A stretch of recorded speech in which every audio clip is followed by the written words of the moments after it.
Plastic tray रे कलरा nursery केमिति प्रस्तुत करिबा तार पूरा प्रोसीजर आज आम देखा। नमस्कार दर्शक बंधु, मु नारायण आपन समस्त को स्वागत जनाऊँ मो चैनल को। तो चलते देखा आम प्रथम रु शेष जाए को प्रोसीजर हिसाब रे चारा पड़ुछि। ये हूँ प्लास्टिक रो ट्रे जहाँकि 50 टिकिया ट्रे रोचे आपण गणी देवे 50टा रोचे। नॉर्मली आमर ये बहुत फ्लेक्सिबल अच्छे। आम या प्रथम थर यूज कर सारीचु एवं सेकेंड टाइम यूज करूँ। तो ये 2-3 थर यूज हो पार। तो ये देखो आमर ट्रे सब पड़ जाइए। तो ट्रे पड़ला परे आम बर्तमान रेडी करवा कोकोपेट। आमर जो प्रस्तुति सरी कोकोपेट रे कौन कौन सब ऐड करा होचे ताकू देखिबा। तो चलंतु देखि नबा प्रोसीजर कोकोपेट केमती पड़ुचे, भाग माप कौन कौन अच्छे। तो ये गला आमर किसी सुखिला माटी एवं पाखरे अच्छे आमर कोकोपेट एवं सेपटे अच्छे आमर सुखिला गोबर खत जहाँकि आम सुखैकी रखीचु।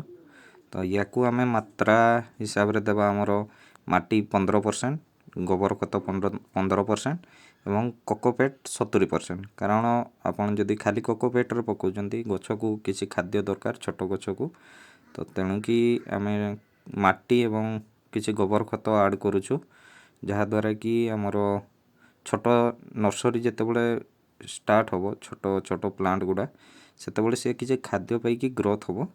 तो तेणु कि आम ऐड करूछु। तो वर्तमान गोबर खत एवं माटी सुखिला माटी को मिक्स करदवा। मिक्स कला परे ताकू आमे कोकोपेट सहित मिक्स करवा। तो वर्तमान आम मिक्स कर नहीं जाऊँ।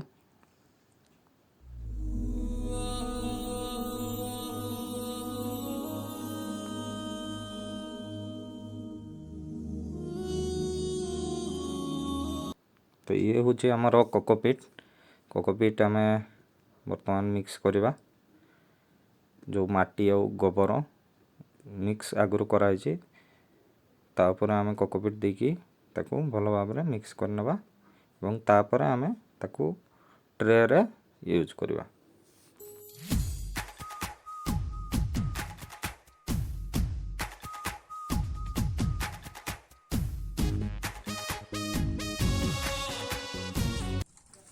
ट्रे आम रेडी जाइए। तो आम वर्तमान कोकोपीट पकेबा।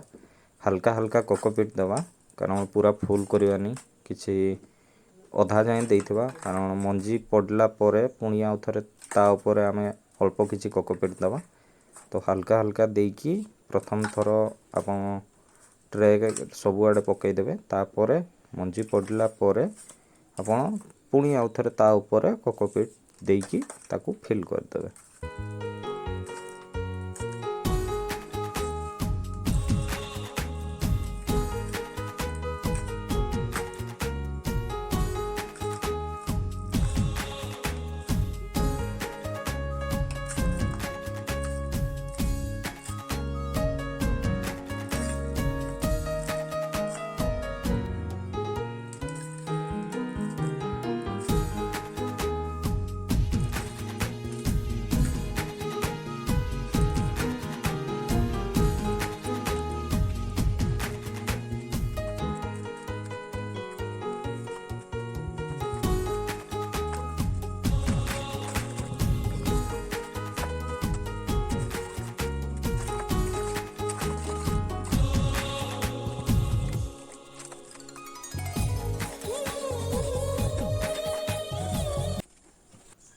तो एपटे आमर सबू ट्रे रे कोकोपीट पड़ सारी।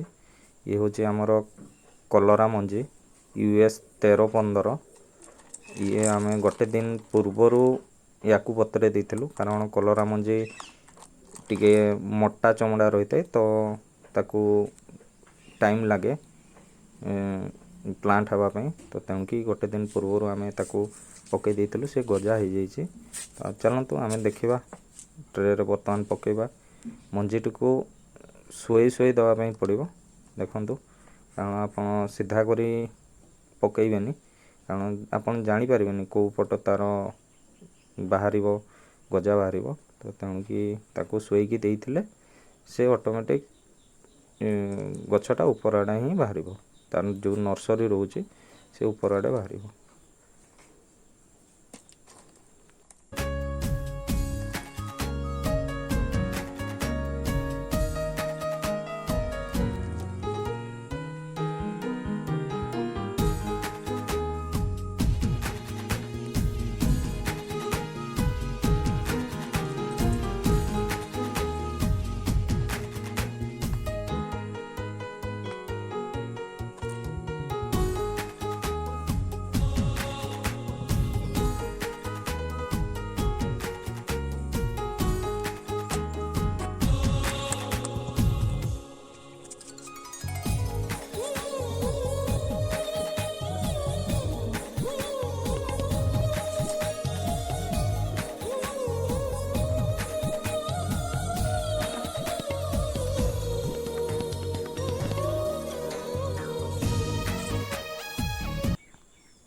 ସବୁ ଟ୍ରେରେ ଆମର କଲରା ମଞ୍ଜି ପଡ଼ି ସାରିଯାଇଛି।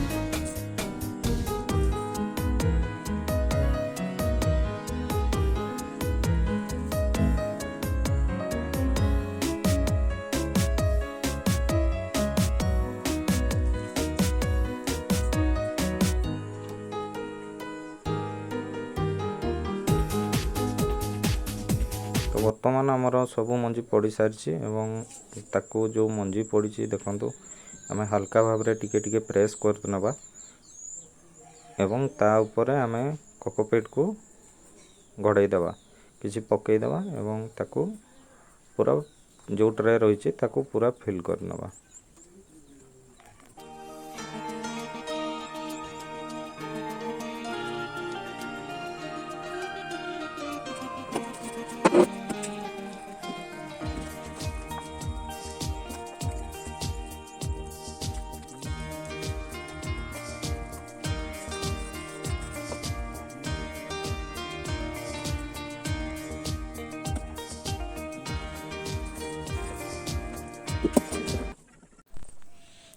ଆମର ସବୁ କଲରା ବର୍ତ୍ତମାନ ପଡ଼ିଯାଇଛି ଏବଂ ତା ଉପରେ ଆମେ ବର୍ତ୍ତମାନ କୋକୋପିଟ୍ ଅଲରେଡ଼ି ଫିଲ୍ କରିସାରିଛୁ। ତ ବର୍ତ୍ତମାନ ପାଣି ପକାଇକି ଆମେ 2 ଦିନ ୱେଟ୍ କରିବା। ଇଏ ହେଉଛି ଆମର ଯେଉଁ ଆମେ ମଞ୍ଜି ପୋତିବାର 2 ଦିନ ପରର ସ୍ଥିତି। ଇଏ ଦେଖିପାରୁଥିବେ ଆପଣ ଛୋଟ ଛୋଟ ଯେଉଁ ନର୍ସରୀ ଷ୍ଟାର୍ଟ ହେଉଛି, ଆମର ବହୁତ ସୁନ୍ଦର ଭାବରେ ତା'ର ଜର୍ମିନେସନ୍ ହେଇଛି, ଆପଣ ଦେଖୁଥିବେ।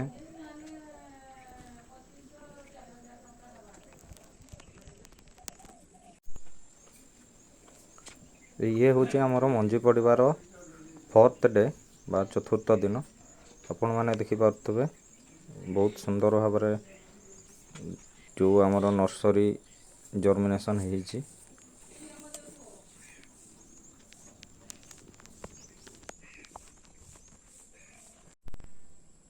ତ ଦେଖୁଛନ୍ତି ଆପଣମାନେ ଇଏ ପାଖାପାଖି ଆମର କଲରା ଚାରା ପଡ଼ିବାର 12 ଦିନ ପାଖାପାଖି ହେଇଗଲାଣି।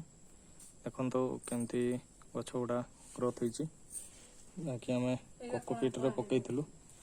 ଦେଖନ୍ତୁ ମାନେ ତା'ର 4ଟା ପତ୍ର ଯେମିତିକି ଆପଣ ବାହାରିଗଲାଣି, କିଛିରେ ଆଗପଟେ ଦେଖିପାରୁଥିବେ କେନା ମାରିବା ଷ୍ଟାର୍ଟ କଲାଣି। ତ ଆଉ 2ରୁ 4 ଦିନ ଭିତରେ ଇଏ ପ୍ଲାଣ୍ଟେସନ୍ ପାଇଁ ରେଡ଼ି ହେଇଯିବ। ଯଦି ଆପଣମାନେ କିଛି ନର୍ସରୀ କରୁଛନ୍ତି ତ ନିହାତି ଭାବରେ ଟ୍ରେରେ କରନ୍ତୁ। ଟ୍ରେରେ କଲେ ଆପଣଙ୍କର ବହୁତ ଭଲ ଜର୍ମିନେସନ୍ ହେଇଥାଏ। ତେଣୁକି ଆପଣ ନିହାତି ଭାବରେ ଟ୍ରେରେ ପକାଇବା ପାଇଁ ଚେଷ୍ଟା କରନ୍ତୁ। ଏବଂ ଭିଡ଼ିଓଟି ଯଦି ପସନ୍ଦ ଆସିଛି ନିହାତି ଭାବେ ସବସ୍କ୍ରାଇବ୍ କରନ୍ତୁ, ଲାଇକ୍ କରନ୍ତୁ, ସେୟାର କରିବା ପାଇଁ ଜମା ଭୁଲନ୍ତୁନି ଏବଂ ଘଣ୍ଟି ବଟନ୍କୁ ନିହାତି ଭାବେ ପ୍ରେସ୍ କରନ୍ତୁ। ଧନ୍ୟବାଦ।